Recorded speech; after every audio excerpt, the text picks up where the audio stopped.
Hey everybody, welcome back to Consider This. I am Jenny Meyer. Thank you so much for tuning in. I appreciate your time in watching these videos. Leave comments and suggestions underneath in the comment section. I like reading them and getting to know all of you, so thanks so much for that. I wanted to spend a little bit of time today talking about something that I never really thought of as a big deal, but as I'm getting older, realizing that it's really important, and it's this idea of flexible thinking.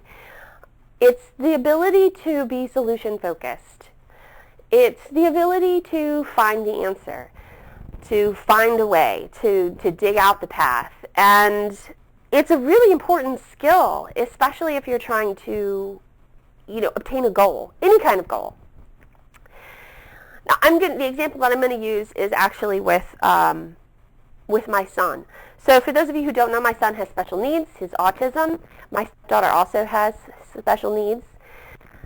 If you are a special needs parent or caregiver or teacher or grandparent or aunt, uncle, whatever, then you know that having a child with special needs or being involved with somebody who has special needs requires a level of flexibility in how you go through your day. You need to be willing to think about things differently in order to accommodate what this other little person or adult might need out of you going through your time. And it's really important because if you have to have things, and this is actually a struggle for my son a little bit, if you have to have things be exactly A, B, and C, and life delivers you a situation that means B can't happen, it has to be B plus 6 or something like that, slightly different, it can cause you a lot of struggle. And as a caregiver and as a parent of a child who sometimes needs something to be very specific and exact, you have to get really flexible in how you present things, how you talk about things, how you set up your day and your calendar, because you just never know what's going to happen. And that skill set is hugely important. And not just in the example that I'm giving, but in anything. Flexible thinking is the ability, for me, the ability to adjust your plan to achieve the same outcome through a different means, through a different vehicle, through a different road, through a different path. This can be anything. And one of the biggest things that I've seen for people in not being able to do this well is something that psychologists call like this all or nothing thinking. Like the ego, your brain, wants everything or nothing. Like if I can't do all of it, then it's not worth it. Why bother? If I can't work out for an hour at the gym, why should I go and work out for 20 minutes? Like, what difference does it make? If I can't do all of it, then I shouldn't do any of it. And that is a huge mistake. Huge mistake. Because things in pieces and in steps is actually how you achieve any goal. You don't wake up in the morning and say, I'm going to start a new company, and then tomorrow have a new company. That isn't how this works. That's not how anything works. And the ability to be flexible is what allows you to figure out a solution when you're in the middle of a problem. This is a hugely important skill at work. If you're sitting down in a meeting and there's a problem, we can't figure out how to get these videos onto the website. There's some kind of firewall problem. I don't know. A flexible thinker is a person that goes, well, can we do this? Well, can we do this? Well, what about this? Well, what about this? Like literally brainstorm everything. Now I'm very fortunate, very glad that I do this very naturally. When I'm in a situation, and even when I have to make a choice, even when it's not a problem, there's no issue for me to solve, the very first thing I do is every possibility. What is potentially possible? And of all of that, what feels like or looks like or seems like it will be the most direct path?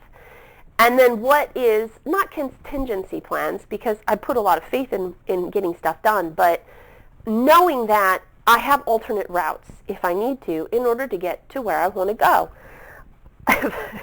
just thought of an interesting example of this. Not too long ago, my partner was doing some military training, and I had the opportunity to go and visit him. So I drove a very long way to get to where he was at, and showed up at the base and couldn't get on the base because my ID, my driver's license, was not a federal form of identification yet. I don't have that real ID yet. I just haven't gotten it. And I didn't bring my passport. Like, I didn't think about it. I just didn't think about it.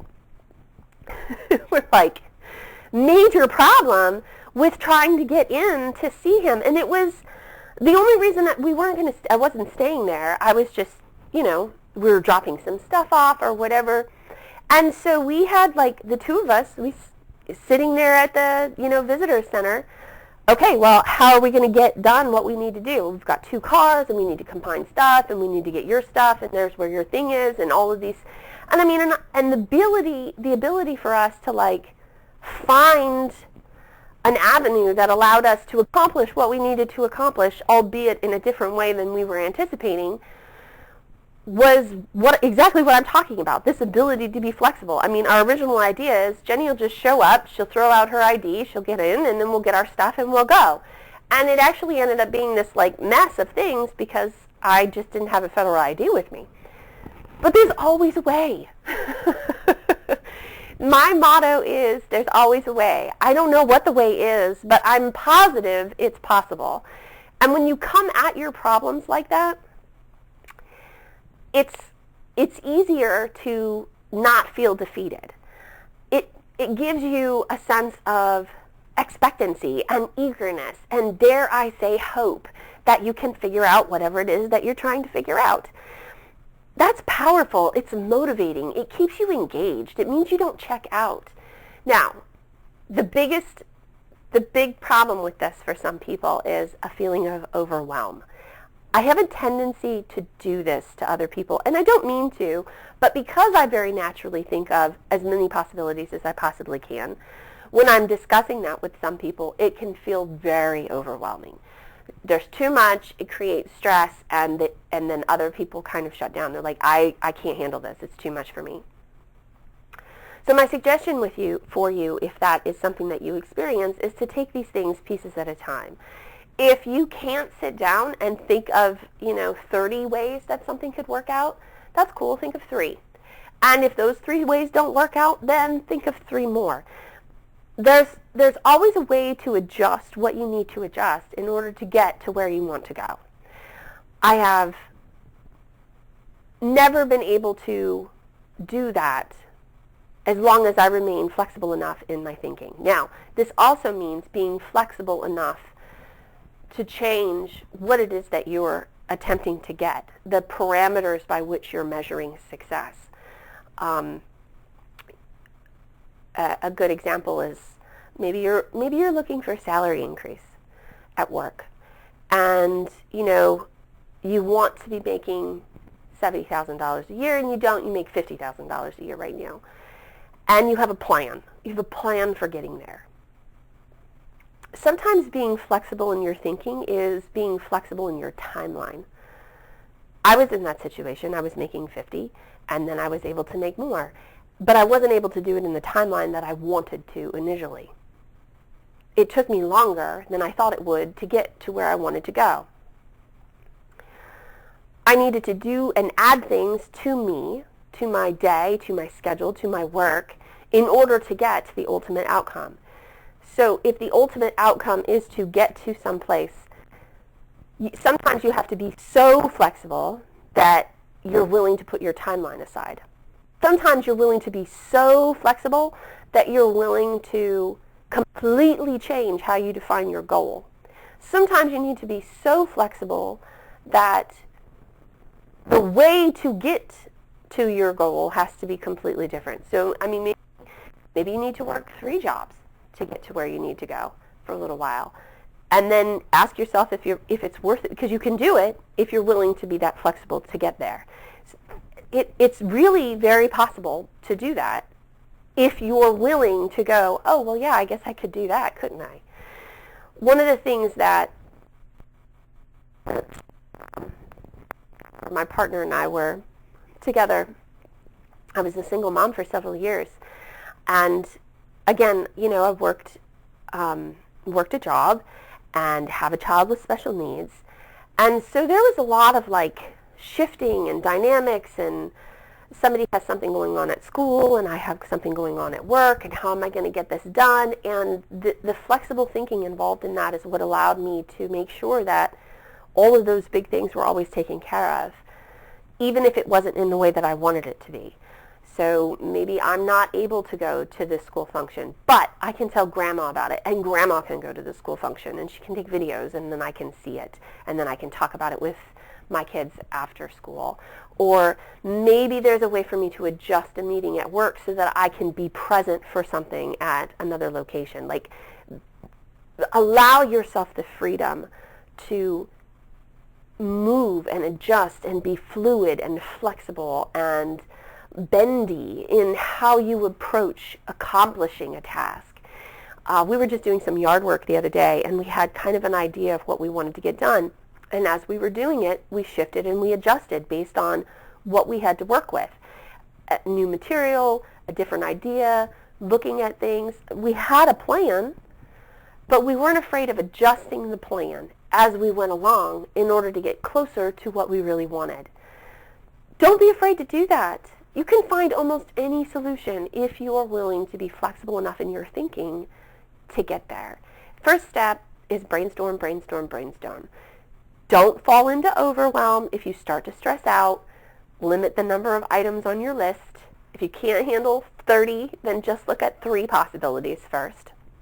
And remember that being flexible means not just how you get where you're going, but also when you get to where you're going and the steps that might need to be taken in getting that done. There's just so many. See, my brain is already exploding with all of these ideas on how this works and why it's important.